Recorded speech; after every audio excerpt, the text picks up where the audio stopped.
So welcome to Life Hacks with the Tipman. I am Tim Thompson, the aforementioned Tipman. I have a really weird hobby. I love collecting tips. I've been doing it most of my life. I don't know why, I just really enjoy doing it. I will tell you, when I look for tips, I'm looking for three things. I'm looking for them to be legitimate, because there are a lot of bogus tips out there. TikTok, I'm looking at you. How dare you? Secondly, I want them to have a broad appeal. And then third, I'm looking for the factor. And by factor, I'm talking about that dopamine hit that goes in your brain when you see that tip and you're like, man, why didn't I think of that? That's amazing. So each week, I'm gonna try to bring some really good tips that hopefully you have not seen before.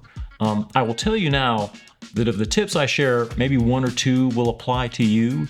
But my ask is for the remaining tips, go ahead and share them with your friends and family. What I've discovered is when I'm sharing tips, I kind of get a dopamine hit myself and I feel good about it, and I want you to do the same.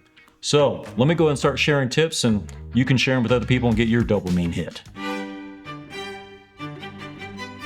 My first tip is called Benjamin Franklin and the Secret to a Happier Life. And for people like me who collect tips and life hacks, Benjamin Franklin's kind of our patriarch. He's the granddaddy of life hacks. And that's because he wrote Poor Richard's Almanac and his autobiography, and he has life hacks that we still use today. In fact, the lightning rod pretty much hasn't changed since he invented it in the 1700s. Now, I will tell you, there's a tip that Benjamin Franklin had that you may not be familiar with, and it's called compounding incrementalism. And if you've never heard of it, Franklin made the argument, he said, look, if you want to live a happy life, if you're waiting for really big, amazing things to happen, like a promotion or winning the lottery, he's like, look, rarely do they happen. So if you're counting on them to make you happy, they're just not. He said that if you want to live a happier life, what you need to do is make small improvements in your life and other people's lives every single day. And it builds up over time. It compounds like interest and leads to a really happy life.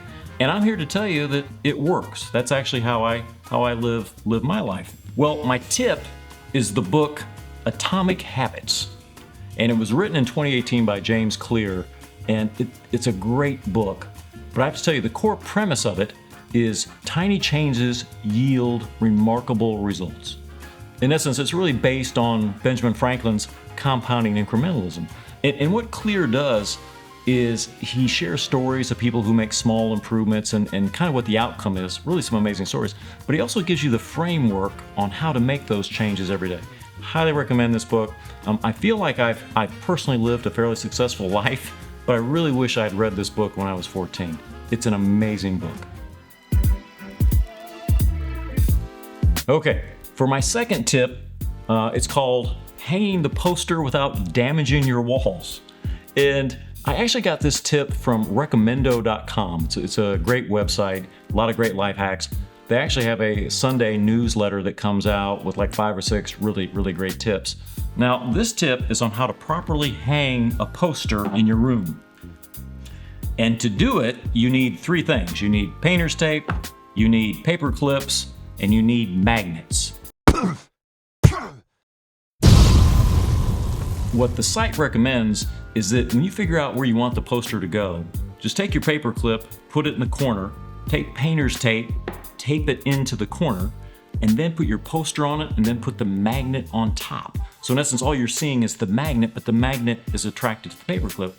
It's a genius tip. It's got a really high factor. I'm kind of amazed that I'd never thought of this tip myself. I'll tell you one other thing on this. When you're actually trying to figure out where you want your poster to go, just use painter's tape. Just put a couple pieces up there, stick them on the wall, see if you like it there. You're not going to damage anything if you do that. Okay, for my third tip, it's entitled, What Do You Do When Someone Faints? There was a ceremony in the Oval Office, and this older gentleman was standing in the back, and he started to faint, started to pass out. Well, it turns out Dr. Oz was also in the room. He recognized what was happening, ran over there, grabbed the guy in a big bear hug, and gently laid him down on the ground.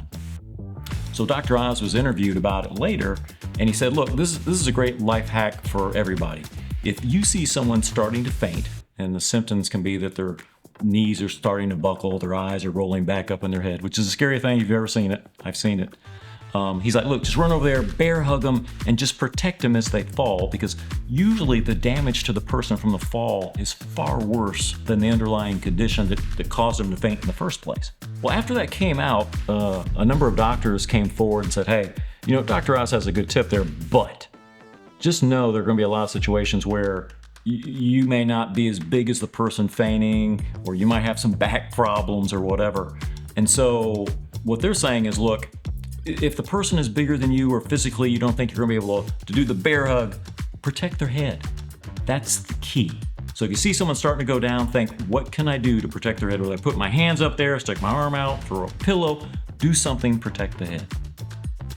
Now, I will tell you, the reason most people pass out and faint in public is because they lock their knees. And if you've been in the military, you probably know this because you're trained when you stand in formation, don't ever lock your knees. But for civilians, they don't know this, and that's why you see people pass out at weddings and choirs and special events. So whatever you do, don't lock your knees, because when you do, you restrict blood flow to the brain, so don't do it. And then also, if you see someone starting to faint, just think, how can I save their head? Okay, for my fourth tip, it's entitled, Never Send a Check in the Mail. And this tip is probably for people who are over the age of 40, because I don't think anyone under the age of 40 does checks. In fact, I'm looking at the crew. Nope. No check? Okay, yeah, okay, all right. Okay, I'm the only guy over 40. So if you are still mailing checks, don't do it. It is incredibly dangerous. There is a rash of people who've had their checks stolen out of the mail, and then the criminal will take special solvents, remove the payee, remove the amount, change it to them, and then rip you off, steal money out of your checking account. There's actually been stories in the press of people who've been arrested because of supposed check fraud, even though they had nothing to do with it. Again, the tip, please do not mail checks in the mail. Now, if you're just like, okay, I hear you, Tipman, but you know what? I'm gonna mail that check. I've got a tip for you. There is a product on the market called the Uniball 207 Premier Gel Pen. What? Bro, what are you talking about, man? And here's a picture of it. The thing that's really cool about this pen is it's designed to thwart the criminals who are trying to mess up your check. Because when the criminal applies a solvent to that ink in that pen, it becomes like a gel and really messes the check up. Works amazingly well. But again, don't mail those checks. Okay, this is my classic tip of the week, number 5. I call it, use your ceiling fan in the wintertime. By the way, I think the director has a picture of me up from when I was starting to do Tipman Tim stuff years ago. This was back before I had gray hair, a beard, and glasses. So this tip has been around a long time. A lot of people still don't know about it.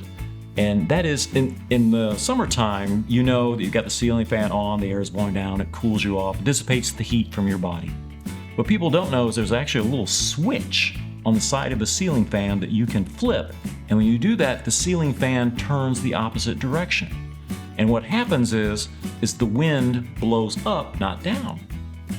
So the reason you want this is because when you heat a room in the wintertime, what happens is you got like 90-degree temperature in the ceiling, 60-degree temperature at the floor. So you're paying for that 90 degrees in the ceiling. You want to get that down and disperse through the rest of the room, and that's what the ceiling fan does. It blows it and it mixes up the air completely in the room. Again, not a lot of people know this. Look on your ceiling fan, you'll see the little switch. It's a great tip. Okay, this is my 6th and final tip, and actually it's a gadget. And I have to tell you, I love gadgets. I love gadgets as much as I love life hacks. And this is one of my favorite. And it's called the Telescopic Camping Lantern. And you can find it on Walmart Plus, Amazon, runs about $50. But the cool thing about this is it's a lantern, it's a flashlight, it has a telescoping arm that you can move the light around. It actually has magnets on the feet of it so you can stick it on the side of a car or shelves or whatever you want to do. I've used this in camping trips myself. This thing is absolutely amazing. In fact, I've actually even given it out as gifts. Now, I need to let you know, I don't get any compensation from this company or any other company I've discussed. If I don't believe in a tip or a gadget, I'm not going to share it with you. And I do believe in this one. This is a great product. So I hope you found these tips helpful. Even if you haven't found any tips that apply to you directly, please share them with other people. Share the love. Get that dopamine hit. Check the description below for links. Please like and subscribe and leave comments below. I'd love to hear from you. And also remember my motto, small tips, big wins.